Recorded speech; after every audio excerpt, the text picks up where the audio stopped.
Hello, my peeps.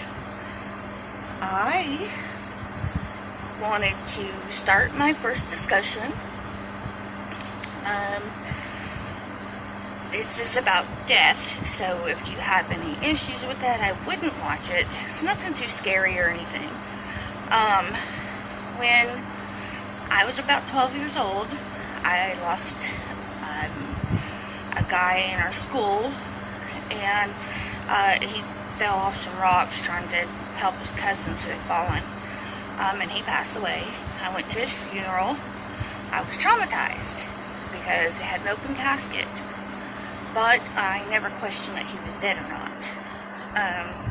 The following year, we apparently had this thing where each school year, the most popular kid in their grade was going to go 8, 7, 6 in that school. This one that passed away, Dustin, he was an 8th grader.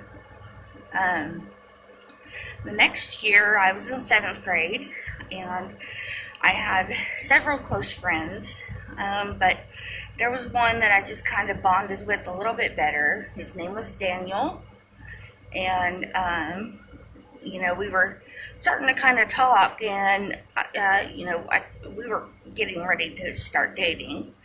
And I get home one day, and I try to call Daniel and Danny, and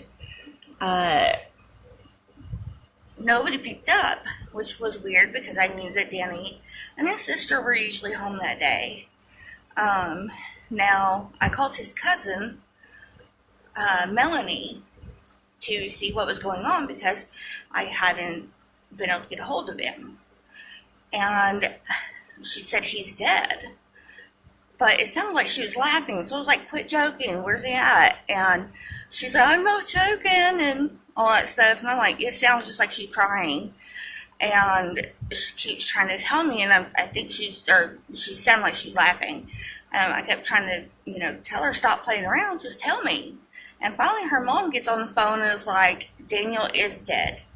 And then she just hung up.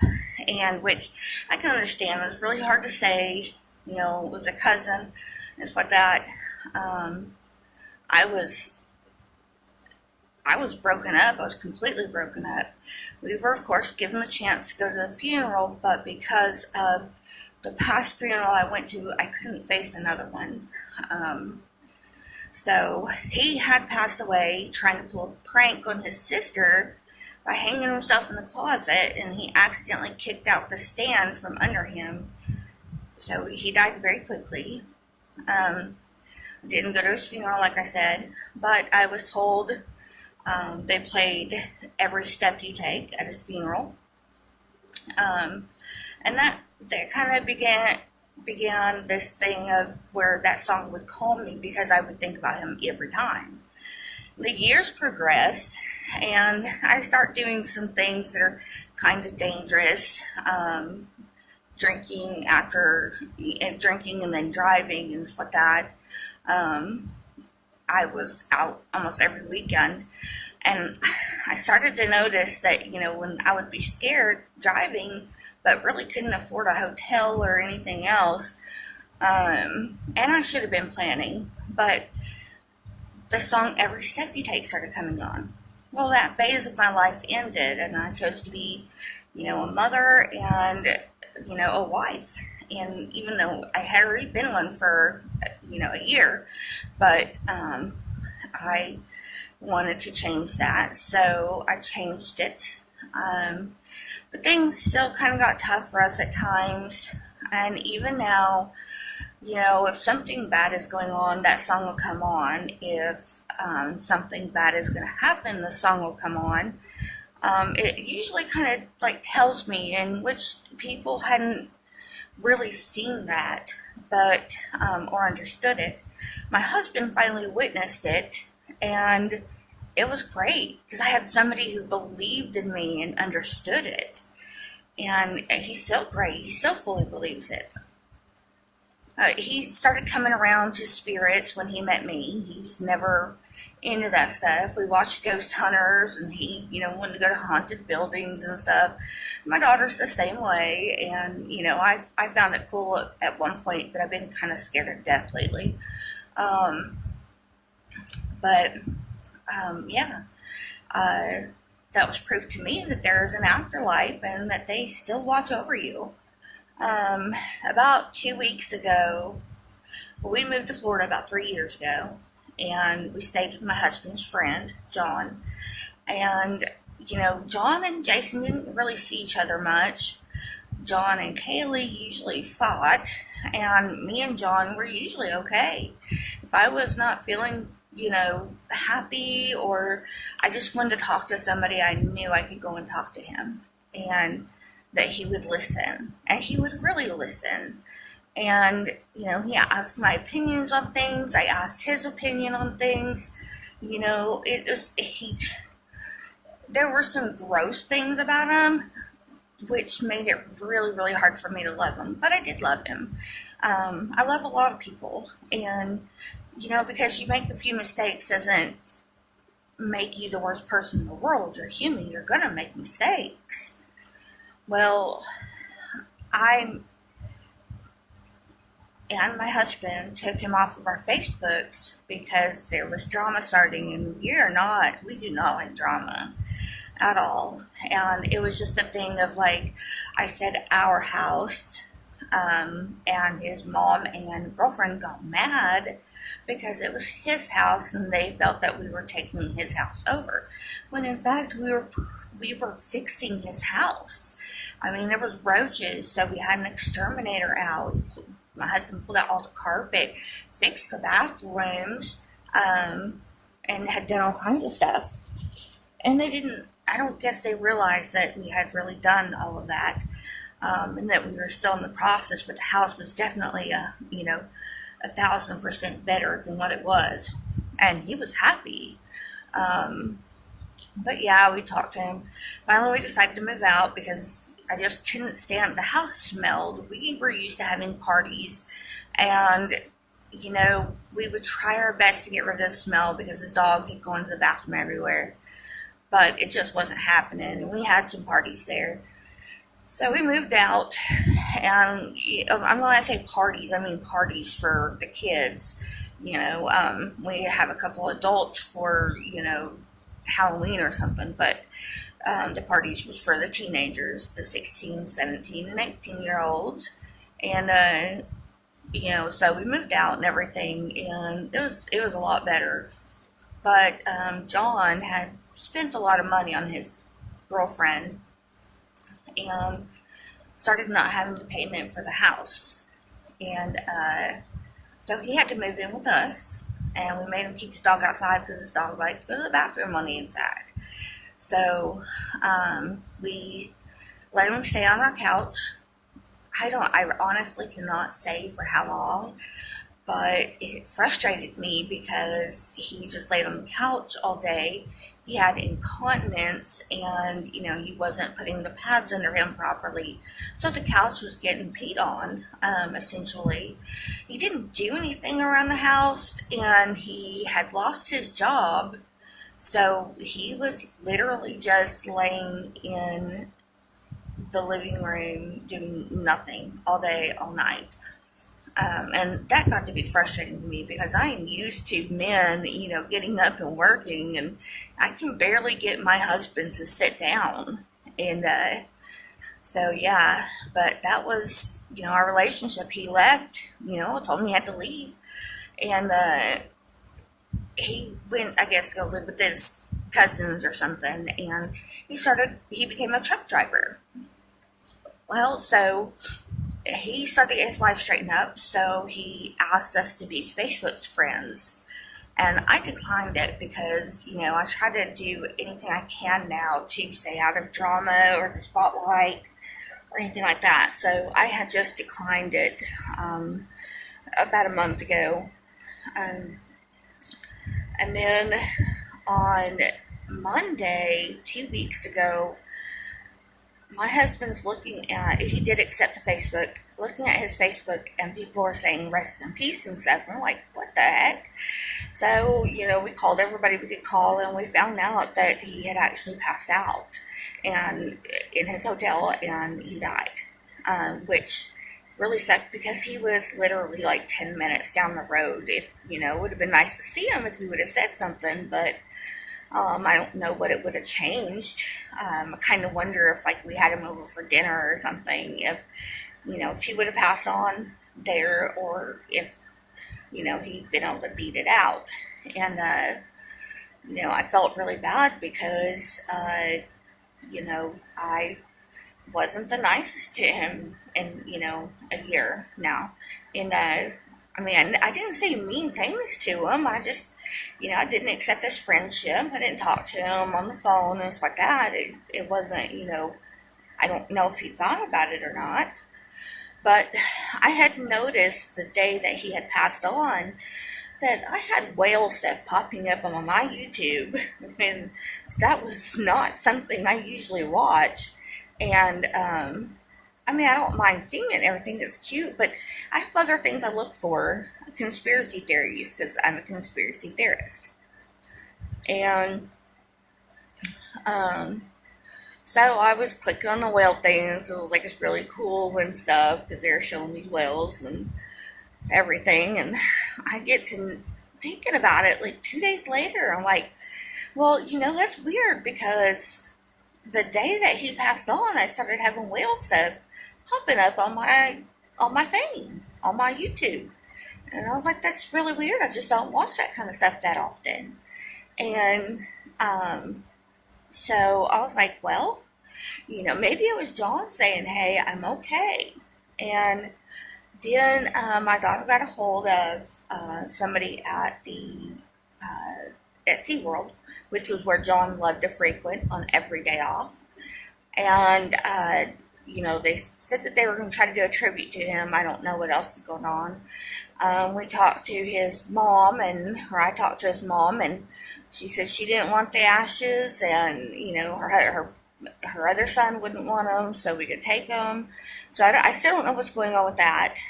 We do need to figure that out, because ultimately I want to take, because we have his brother and his dad with us, I want to take all of their ashes and put them either in SeaWorld if I could sneak them in there, or on the outskirts of SeaWorld. Just because, I know he'd be happy there, and his family would be happy there. So, because he was really close to them, I guess. I never saw them together or knew them. But, so, that was really cool. It was like he's reaching out, Well, John had a second favorite show. Oh, his first show was watching the orcas. He felt like they were his big fat family. He also had a thing of watching this school show with otters and stuff in SeaWorld. And he loved them. He loved watching the otters. This school play, I don't know what it was. I saw it before, but I don't remember like what they called it. So, also, well, the next night, Monday night, Jason was driving home from work, and he saw an otter across the road. And we've lived here for over 3 years now, and we've never seen an otter. I didn't even know that they were around here. And so he didn't really think anything of it until I told him, about the whale stuff. And then he's like, we haven't seen an otter here, and we didn't even know they were here. But I all of a sudden saw an otter across the road. And I was like, wow. And Jason's like, maybe that was John trying to tell me he's okay. And I'm like, yeah, probably. That makes a lot of sense. And, it made us sad, but it kind of made us happy. I don't know how to explain the feeling, but if you've ever experienced a death in your life, then you know what I'm talking about. And if you felt like they were okay. John was not, he told quite a bit of fibs and stuff, but I don't think he really did anything that bad. So, I think he's probably in heaven. And everything. So, but yeah, those were our experiences with death and how the dead can reach out from beyond. and ultimately let you know that they're okay. And, I don't know what happens if you don't hear from them. I guess maybe they could be in hell. I don't know. Or they were just too happy and didn't feel like calling you. But, um, those were our experiences with death, and my experiences with death with people that I've known and everything. Um, I've also seen the spirit world, but pretty much what I've seen in the spirit world, it's evil and creepy and scary. And now, ever since we moved into this new house, I always feel like there is somebody doing something. I mean, sometimes we've had drawers just come open, and we're like, wait, none of us touched those drawers. How did that happen? And the bed shaking has gotten a lot worse in this bed. I noticed when we were in the hotels, even with the cats around, the bed didn't shake. They're hotel beds. But this bed does shake. So, and I'm the only one it shakes for. And once, like moving in here, I don't know what happened. The spirits became unrested, or, there was an evil presence around or something. But pretty much ever since John has passed away, I have only felt the shaking of the bed one or two times. No drawers have come open, no doors have come open. Nothing strange has really happened. So I'm wondering if John didn't, realize how scared I was, and be like, I'm going to make it okay. So he's protecting us.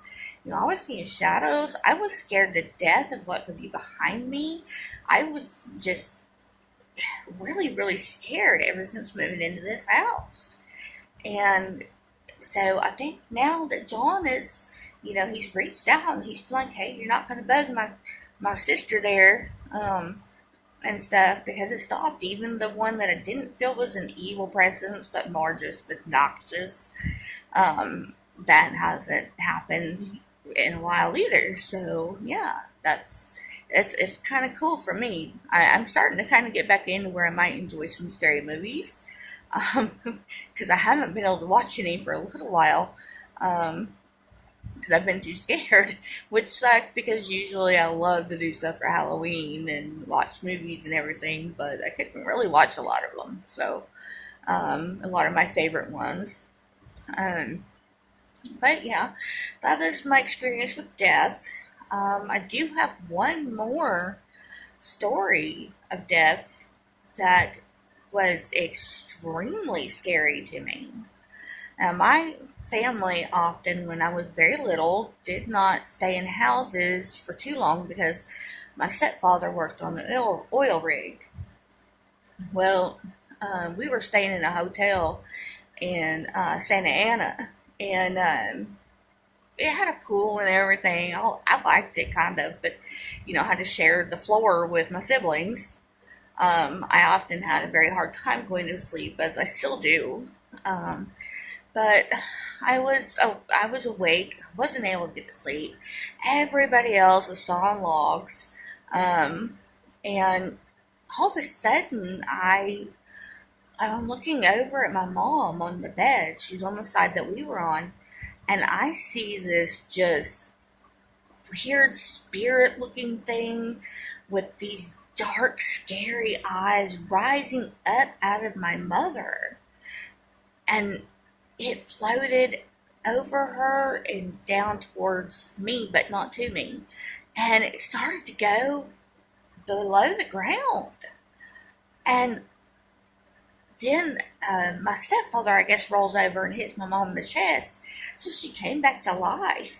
I fully believe she died at that time. Like I just said, the spirit just shake the bed. um, but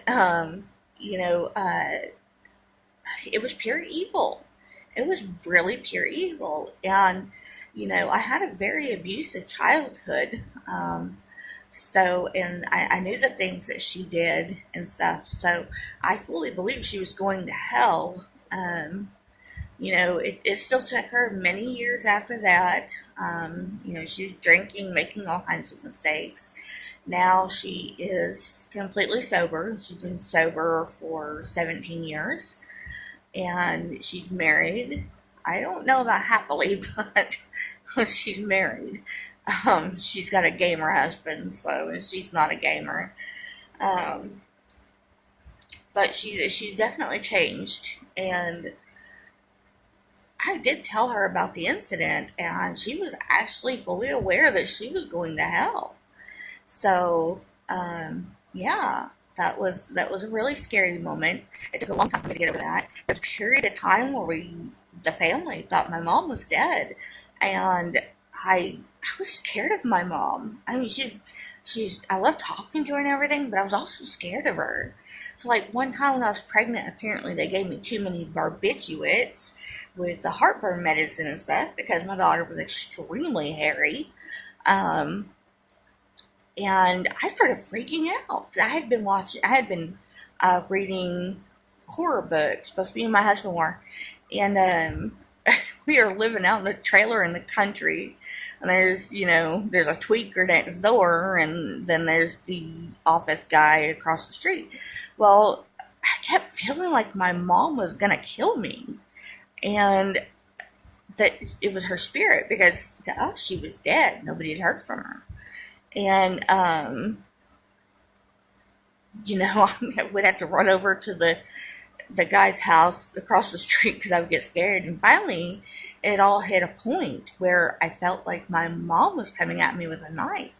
My husband had to get me out of the hospital as fast as possible, or out of the hospital, out of the house as fast as possible.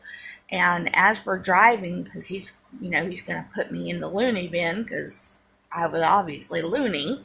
Um, I looked back and I saw my mom in the window looking out, and I was like screaming to Jason, hurry up, she's coming. And, he doesn't know what's going on and everything. And we finally found out what had happened. And, so it wasn't real or anything. It was just something, I guess a demon was messing with me, or something, for reading the scary books, being out in the boonies, thinking my mom could be dead, and I was scared of my mom. So obviously there was a lot of issues there. They, put me in the hospital for a few days, got me sober from the barbiturates, and I was ready to go home, and it completely snowed really, really heavy, and my husband was trying to make it with my son to get me, and he was sliding all over. Ultimately, he couldn't drive the car anymore, so they started to walk to the hospital from down the road, and a guy offered to give him a ride and stuff. So they were offered to stay the night, there, and they did, so that we could wait for the roads to be cleared up a bit. And I went home, and I was fine after that. I was back to being able to do my horror stuff and everything. Found out shortly after that my mom was alive, so that was great. Now my mom is my second best friend. First is my husband, then it's my mom, and then it's my daughter, and then it's my sisters. And I'm not going to say which sisters are my favorite. So, and the boys don't care about talking about this stuff. So, but yeah. So those are my brushes with death. I know that there are so many more out there. So if you have watched this and you liked it, you have a story to tell, comment and subscribe and ring the little bell for updates, because I will be doing updates a lot. I have a lot to talk about. It's not all about death. There's politics, conspiracy theories, family issues, whatever. And so, yeah, there's so much more to hear. So I hope you like it. Remember to like it and subscribe. Thank you.